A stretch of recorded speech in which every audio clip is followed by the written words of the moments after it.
Good morning. Welcome to Monday Moments with Fran. I hope you are well and have had a good day so far. So last week I was sharing about God's timing, particularly around the testimony as to how I got my house. And this is a part 2 follow-up.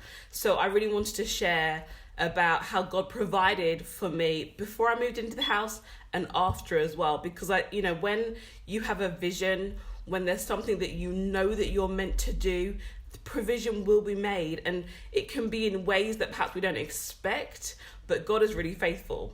So I'll take you back to the story of my house. Now, what I didn't share last week was that when I went to look for a mortgage, I sat in front of the mortgage advisor, and when she said, "Well, how much have you got saved up?"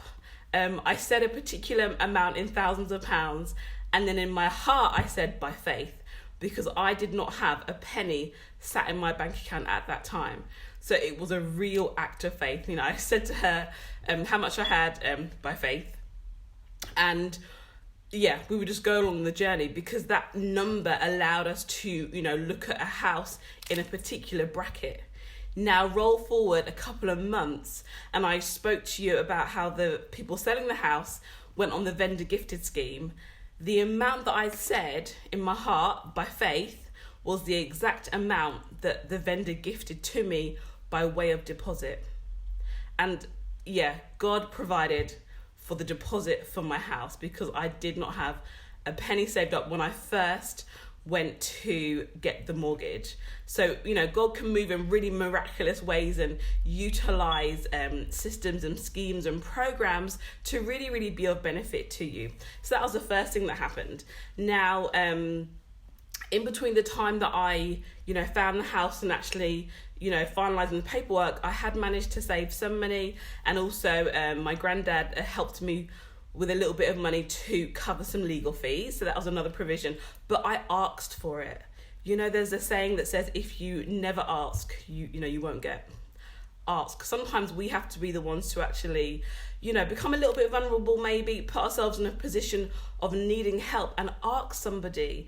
It is amazing how many people are willing to say yes and actually want and are positioned to help. So I also know that God's provision can come through other people when we directly ask for help. So that was an absolute blessing. Now, the people selling the house, because they were moving into a family member's house, they didn't really have to take everything with them. They weren't planning to gut the house. So as they got to know me and they knew I was moving from another family home and didn't perhaps have, my own sofas and all of that, they said to me, "Fran, would you like us to leave you some things and we can come to an agreement?" So I was like, yeah, definitely open to having a conversation. And we agreed that they would leave me, and these were all working in really good condition: a cooker, a washing machine, a fridge, a futon, a solid wood dining table that it was beautiful. I've actually changed it in the last 2 years. However, I had it for 8 years. Amazing piece of furniture. And they also left me a chair and some things for the bedrooms. So all of that, which, if you were starting out from scratch, would be at least a couple of £1,000, they left me for £100. Isn't that remarkable? So I paid £100 to have a kitchen with most of the goods ready to go. Did I say the fridge? It was also a fridge as well, if I didn't say that. I think I did. So my kitchen was good to go. The dining room had the chair in it, so had somewhere to sit down. And it was an absolute blessing.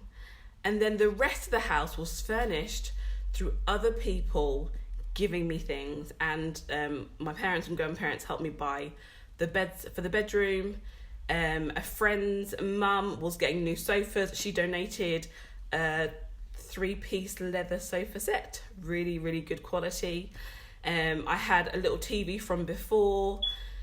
And bits of furniture came, in different ways. And so from literally having zero, no money, to getting the house and God's provision for the house was just such a miracle. And so the encouragement and the testimony is there is provision for the vision, but you have to be really, really willing to sometimes be vulnerable and let people know your situation. Also be really expectant as well, and be humble. I'll be honest, sometimes you feel like, oh my gosh, I want everything new and I want to choose this and you know, buy my own and be the first one to use it. But sometimes it's just not the season for that. So that was a big lesson for me, to learn to be humble and accept things, pre-loved things. And honestly, it was amazing. And then the last provision that happened was help, physical help. I went through some warfare in the August before I moved in the September. And so I was actually quite unwell when I first moved in. And I had family and friends come in, clean the house, help me set furniture up, put things in place, you know, so I could carry on with my recovery, and it was just an absolute miracle. And one of the things that I really prayed was, God, this is your house.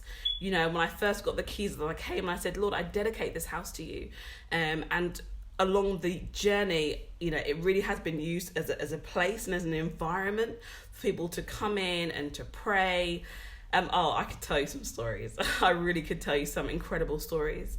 So, but not for today. But I just want to encourage you, if there's something that God's put in your heart, if there's a vision that you have, it could be in your personal life, in ministry, or in work, know that God will provide at the right time, and maybe in different ways than you expected.